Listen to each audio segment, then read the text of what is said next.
Hey guys, what's cracking? I figured I would do a Ziploc dome seed starting setup and get it on video because I use it a lot. I use it quite frequently, and this is what I'm referring to when I say a Ziploc seed dome. This one is my son's datil pepper for his single seed challenge 2026, and she's had her cotyledon out for probably 3 days. Sorry, I'm getting through a cold, something that has been affecting my lungs. So these popped about 2-3 days ago, and the first thing that I do is throw a couple slices into the bag, and then maybe open up right here. Wait, I opened that up. Yeah, that's opened up. And then I noticed some droplets forming even more so today. So what I did was I literally just cut like a big hole. There's a big hole in there, you can see it. And I cut a little diamond out right there just so that it really gets some more airflow in there, so that no droplets are sitting on those young cotyledon, which are the placenta leaves, if you're not familiar. It's a really confusing looking word. It looks like cotyledon. Looks like it's a dinosaur. But it's cotyledon, or cotyledon.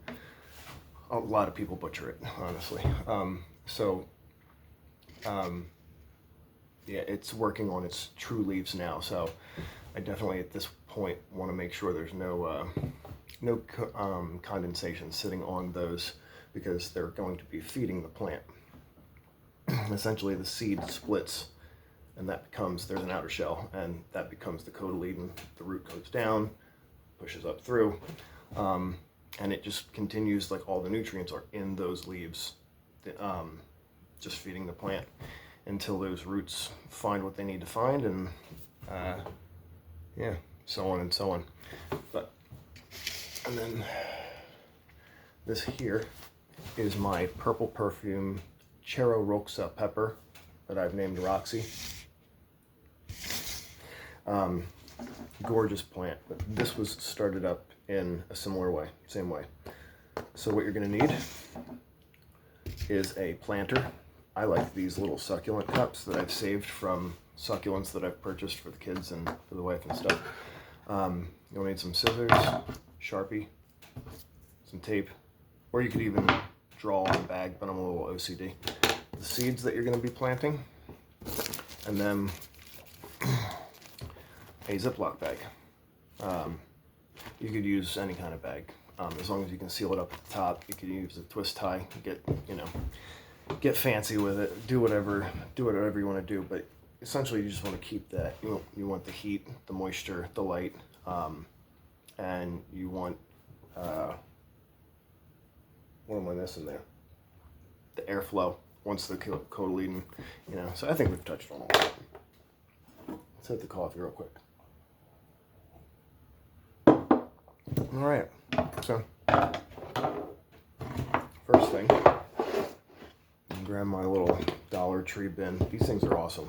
$1.50 at the Dollar Tree. I use them for my strawberries, for starting up a bunch of crowns, all sorts of stuff. My sweet potatoes are downstairs. Those are in these. I use the soil method. So what we're going to be doing today, like I said, these are some, can we get that to focus? I can just tell you, Domingo tomato seeds. They were brought to America by a guy in Sicily, and the last name was Domingo. So that is where the name of this tomato comes from. And in Sicily, these tomatoes just grow monstrous. A gentleman by the name, I believe it's Dan Sutherland, he grew these Domingo tomatoes, and I think, don't quote me, I know you're going to quote me, but don't quote me, I think it was 16.7 pounds, one tomato, 16.7 pounds. That's just crazy. Here in Pennsylvania, there's no way you're going to grow that. Alabama or something, sure, but not here.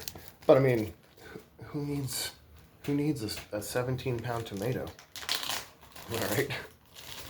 Here, it would just start splitting and rotting before you'd get any fruit off of it.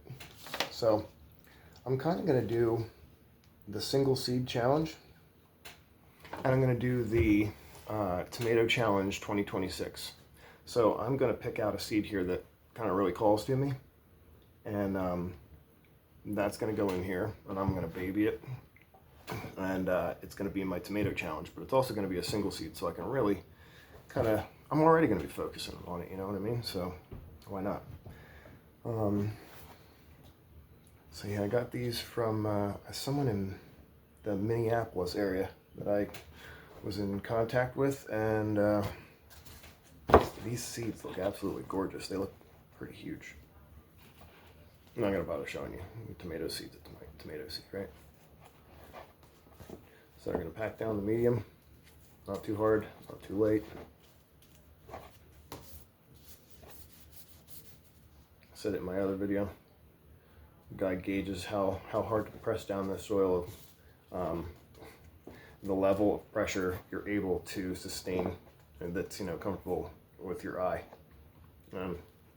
As stupid as that sounds, and as weird as an analogy as that is, it's pretty appropriate. I think it's pretty appropriate.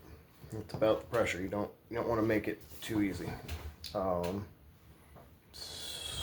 oh, I left my water over here.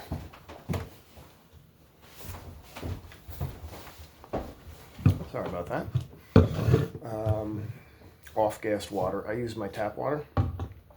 If I had any issues with it, I'd probably just be using some of my purified water, drinking water or something, but I've never had it tested for the parts per million or whatever, but I've tested it.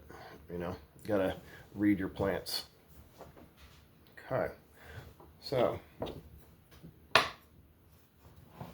here we go. And I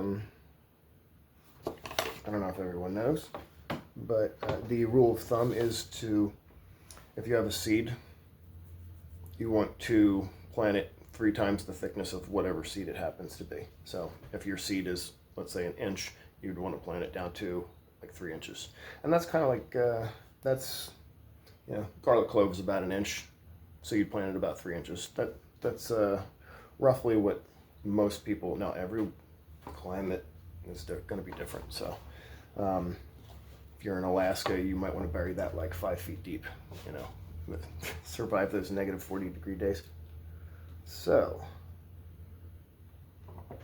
I like this one. I don't know why. They're all nice and plump. So I made a little dibbler for pepper seeds and tomato seeds for my son. Just a chopstick, and I marked a little 1/4 inch or so mark with the Sharpie. I think he was still putting some of them down like that far. So we'll see how we do with our, hopefully it's not with my my really expensive pepper seeds, but gardening with your kids is just, there's nothing better than it. Now, I'm gonna put these seeds over here. I'll bag those up later.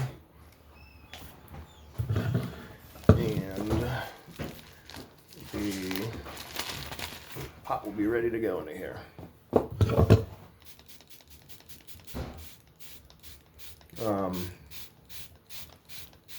I got my tap water in this as hot as I could get it. When it comes to watering everything, I weigh it. You kind of get like a muscle memory. You will start to know how much like your 10 by 20s should weigh, how much your 4-inch pots should weigh, how much your big guys.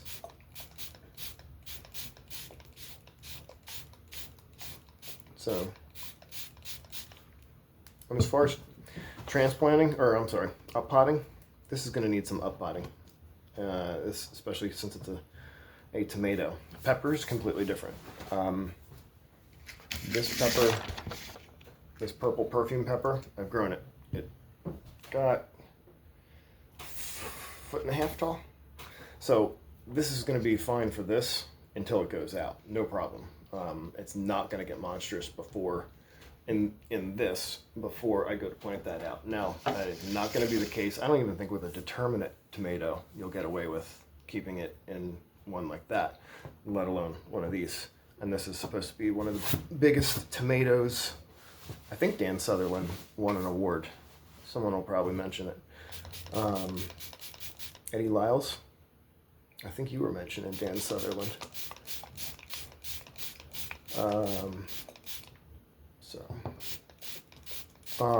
And you could also just throw a splash of warm water into the bag before you do it so that it soaks up. So, but I think we are ready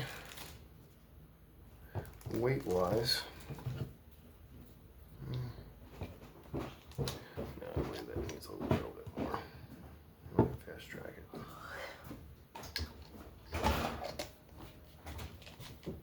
it. And it is ready for its Ziploc.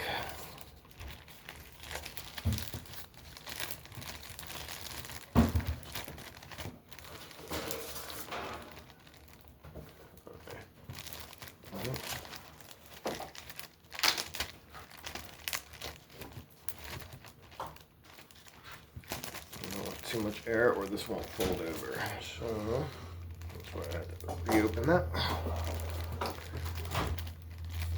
Give this a pinch. The masking tape is already pre-labeled. Never ever usually this organized.